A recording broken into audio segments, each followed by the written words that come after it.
প্রবাসীরা এখন হিসাব বুঝে গেছে। আপনারা প্রণোদনা বাড়ালেন 2.5%, মানে প্রবাসীরা 1 লাখ টাকা পাঠাইলে 2500 টাকা পাবে। একজন প্রবাসী অ্যাভারেজে মাসে 30,000 টাকা করে পাঠালে 12 মাসে হয় 3,60,000 টাকা।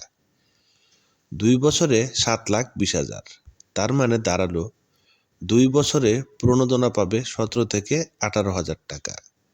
আর 40,000 টাকার টিকিট 1 লাখ টাকা বিক্রি করলে আপনারা পাবেন 60,000, মানে কইয়ের তেলে কই ভাজা।